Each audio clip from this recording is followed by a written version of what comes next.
Bienvenue chez Reset Your Mind, vous écoutez le 83e épisode. Ça y est, c'est la semaine de Noël. Cet épisode doit vous cueillir un matin du 25 décembre, soit très fatigué par le réveillon, et peut-être même encore un peu avec un goût de saumon fumé en bouche, soit déjà affairé à préparer, rejoindre un prochain repas en famille. Et pour quelques chanceux ou chanceuses, peut-être une journée off, tranquille, cocoon, peut-être la seule de l'année d'ailleurs, où l'on ne culpabilise pas de ne rien faire. Personnellement, c'est cette deuxième option pour moi aujourd'hui. Un 25 en famille restreinte à ne rien faire, si ce n'est profiter les uns des autres, retomber en enfance et continuer de manger de savoureuses choses. Je sais aussi que nous sommes dans cette période étrange de l'année où l'on doit tout réussir en même temps. Être posé, être disponible, joyeux, joyeuse, performant, performante, inspirante et même patiente, tout en tentant de survivre aux mêmes injonctions familiales des années 80. On appelle ça les fêtes. Et oui, et au passage, on s'impose une pression supplémentaire. Profiter, se poser, faire le point, être aligné, comme si, parce que l'on a mis une guirlande sur un sapin, notre cerveau allait soudain devenir calme et sage. Comme si l'espace d'un heureux instant, plus rien de ce que nous avons vécu ces derniers mois n'avait vraiment existé, n'avait de prise. Spoiler, non, ça ne marche pas comme cela. Votre corps est encore plein de cortisol, de stress, de fatigue et de manque. Alors cette année, je voulais t'offrir autre chose qu'un discours de saison. Quelque chose qui parle de vrai, de ce que l'on traverse réellement en ce moment. À écouter en préparant le repas, en buvant un chocolat chaud ou même sur le chemin avant d'arriver dans la belle famille.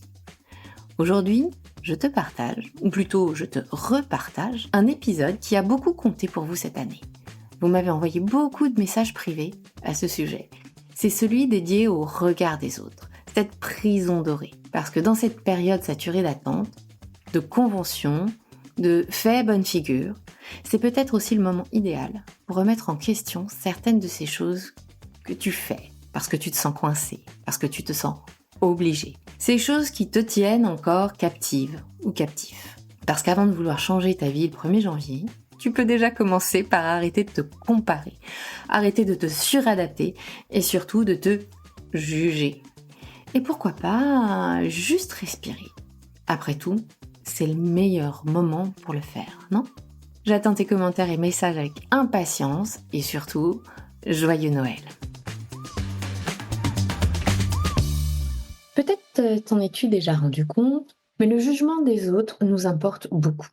Tu as besoin du retour approbateur de ton boss ou de ta boss, de ton client, pour être satisfaite de ton travail. Tu as besoin du retour de ton partenaire ou ta partenaire pour te sentir aimé ou te sentir une ou un bon partenaire en retour. Tu as besoin de l'approbation de tes parents ou de tes beaux-parents pour te lancer dans un projet d'achat, de construction, de voyage. Bref, tu as besoin de l'approbation de ton entourage pour te conforter, te réconforter, te rassurer, quitte à le faire à contre-cœur, à ton détriment. Alors que tu es déjà épuisé de ta semaine, que tu détestes faire ceci ou cela, aller déménager un ami, encore récupérer le projet un tel de tel collègue parce que il est débordé ou de faire refaire la présentation parce que telle personne t'a fait des remarques alors que c'est pas son domaine d'expertise. Mais tu n'arrives pas à dire non. Tu te dis que tu le fais pour le plaisir pour certaines de ces actions. Parfois même, tu t'imposes de le faire. Après tout, c'est la moindre des choses que tu puisses faire pour tes parents, tes proches ou tes amis. Il y a même parfois ces petites pensées que c'est ce que tu dois faire pour être à la hauteur, que tu dois faire pour être au niveau de ce poste, être un ou une bonne enfant vis-à-vis de tes parents, bonne collaboratrice, un bon collaborateur, bonne manager. Tu sais quoi? C'est faux. Tu le fais pas pour ça. Tu le fais pour être aimé. Que l'on t'accorde cette valeur que tu ne t'accordes pas toi-même. Ce n'est pas la moindre des choses. Ton temps est ta ressource la plus précieuse. Tu te souviens? Et tu préfères donc accorder ce temps, ta ressource la plus précieuse, à quelqu'un d'autre, plutôt qu'à toi. Si je pousse le raisonnement, tu t'accordes donc plus de valeur à l'autre, à toi. J'ai décidé d'accorder toute une session sur ce sujet, toute une séquence, car le regard des autres est pour moi l'une des principales raisons de notre malheur, de notre auto-sabotage perpétuel, de notre auto-censure sur cette terre. Le regard des autres nous enferme, nous contraint dans des idées, des aspirations, des devoirs ou des injonctions qui ne sont pas les nôtres. De plus, ce qui est vrai dans la vie personnelle l'est tout autant dans notre vie professionnelle. Alors, pourquoi le regard des autres est si important? La première raison que je vois, c'est celle qui nous ramène à notre condition, d'animal social. Tu te rappelles le cerveau reptilien? Eh bien, le revoilà encore une fois. Nous sommes des animaux sociaux. Depuis la nuit des temps, ce qui a assuré notre survie en tant qu'animal, c'est le groupe. La force du groupe nous a toujours apporté sécurité, réconfort, nourriture. Bref, le groupe a assuré notre survie. Donc si nous n'avons pas l'approbation du groupe, nous risquons l'exclusion du groupe. Et si nous sommes en dehors du groupe, nous risquons la mort. Et si le cerveau reptilien s'agite en force, panique, et nous ramène à ce qu'il connaît, même si c'est à notre détriment, c'est pour cette raison-là qu'il le fait.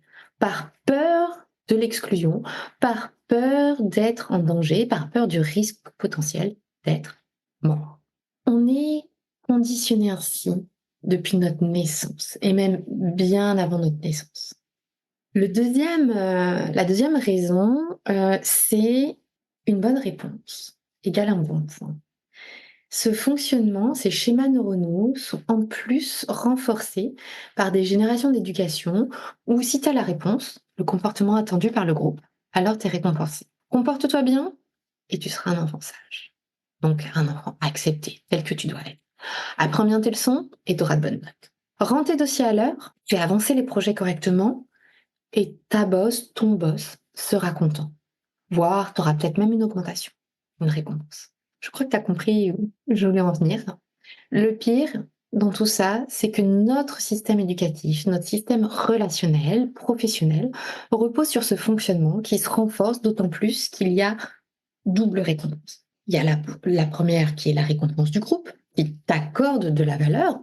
Tu as répondu selon leurs critères, leur vision des choses, et donc le groupe te reconnaît comme conforme à leurs attentes, comme membre à part entière du groupe. À cela, tu ajoutes le petit shoot de dopamine dans ton cerveau lorsque tu viens lui apporter cette satisfaction immédiate.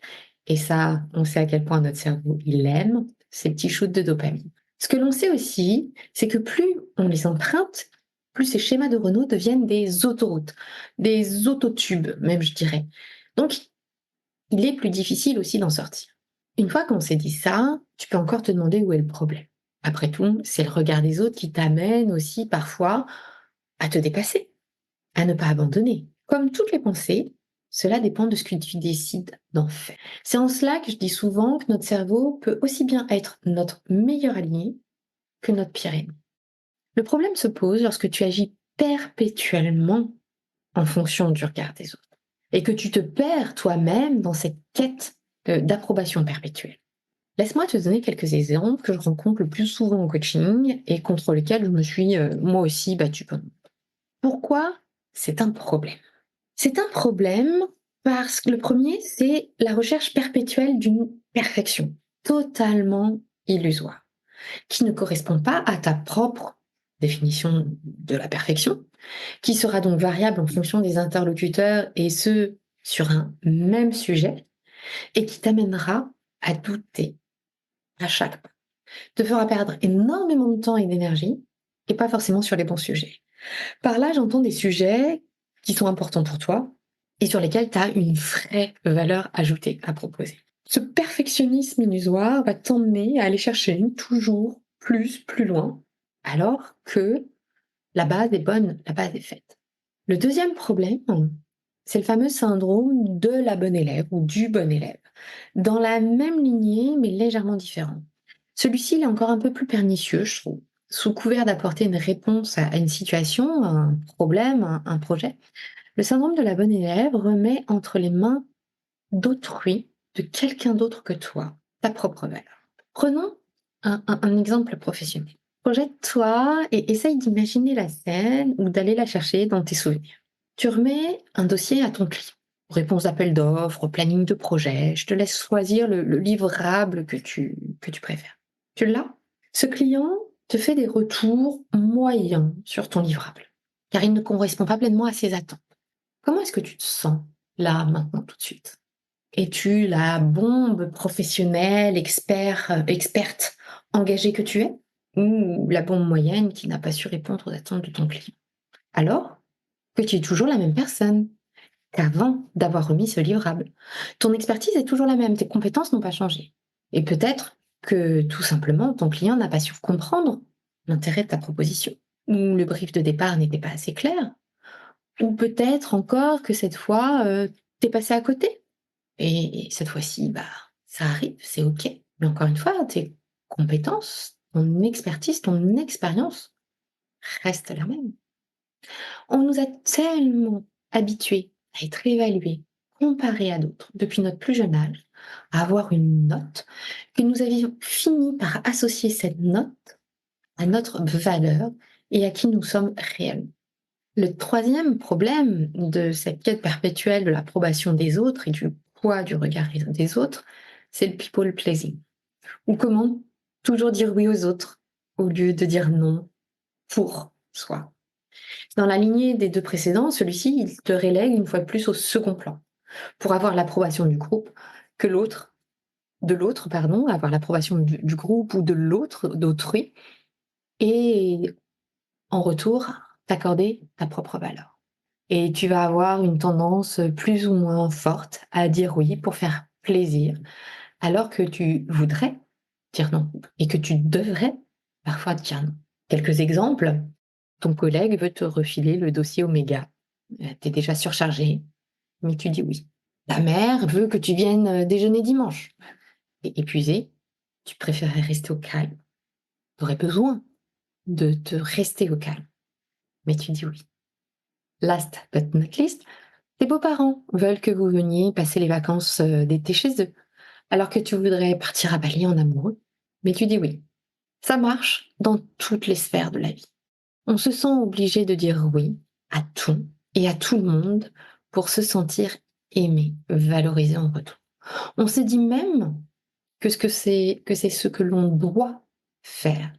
C'est ce que l'on attend de nous en tant que parents, en tant que collaborateurs, collaboratrices, en tant que boss, en tant qu'enfant.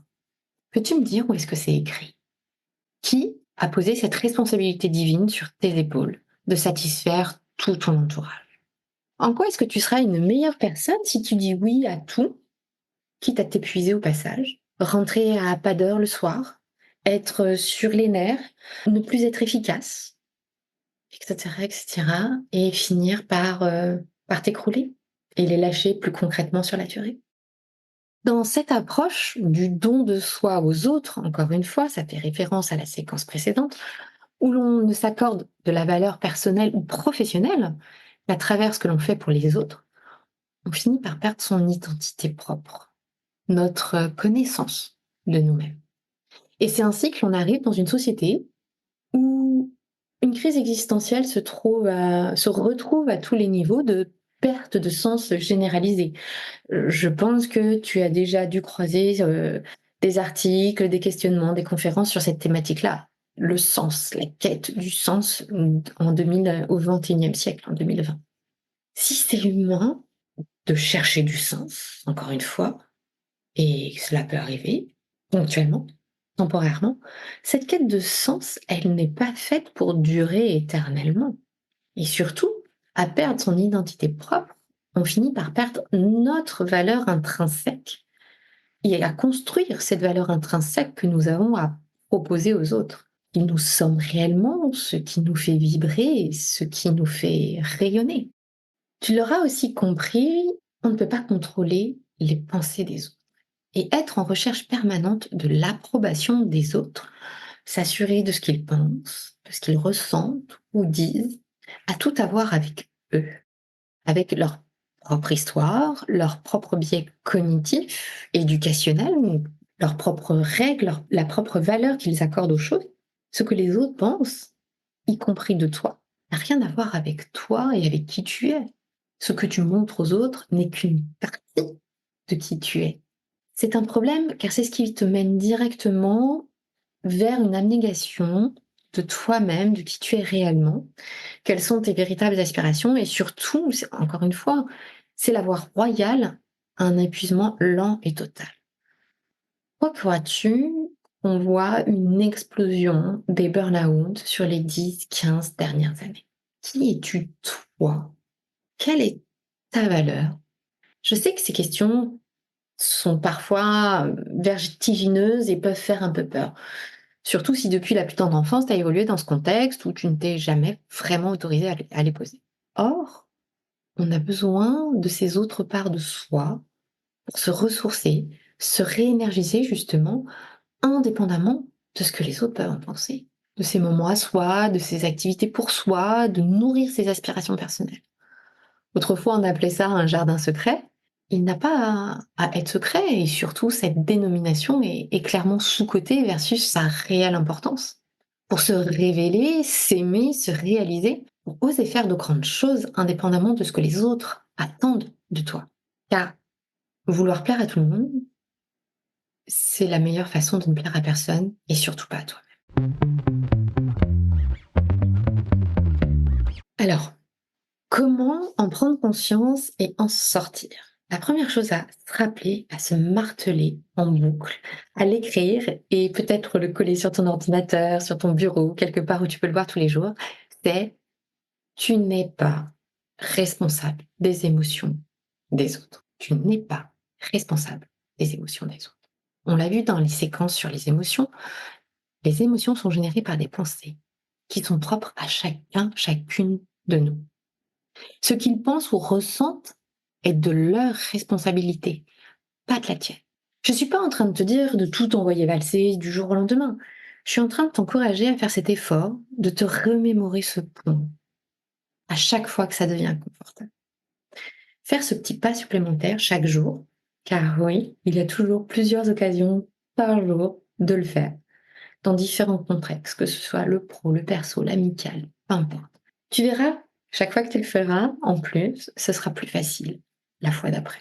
Au début, l'inconfort sera bien présent pour toi, comme pour ton interlocuteur, car après tout, tu dis toujours oui d'habitude. Mais petit à petit, tu vas apprendre à laisser cet inconfort exister, être là, sans pour autant qu'il t'empêche d'avancer. Et ça, ce sera le début de la liberté. Pourquoi est-ce qu'il est important d'en prendre conscience et de le dépasser? En prendre conscience est la première étape, tu t'en doutes.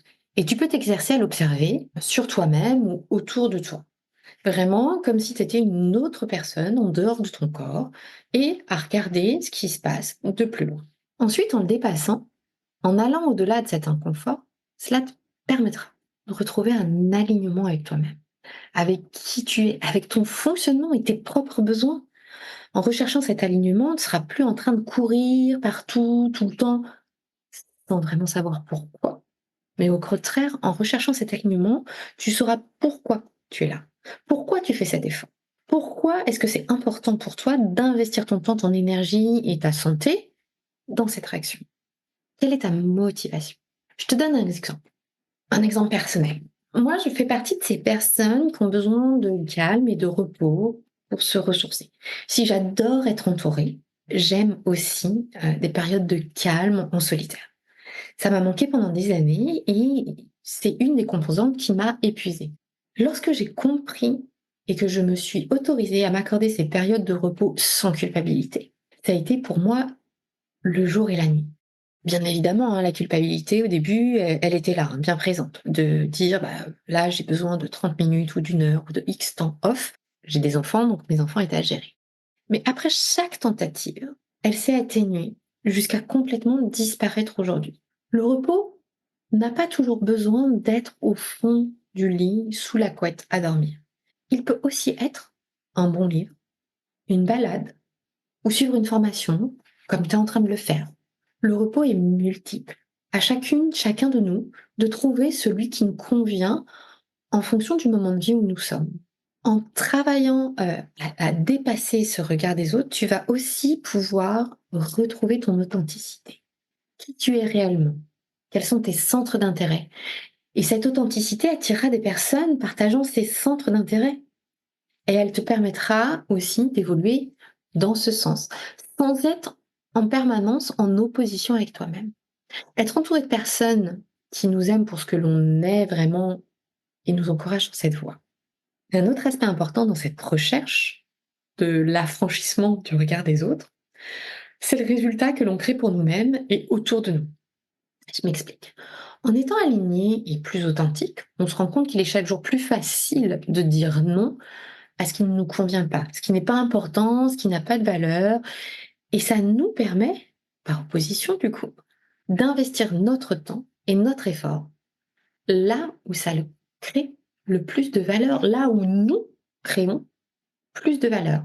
Il n'y a plus de dispersion inutile et ainsi tu as plus d'impact pour créer plus de valeur. Je pourrais aussi te rappeler, te parler de plus d'inspiration pour aller au-delà de ce que tu pensais jamais réalisable.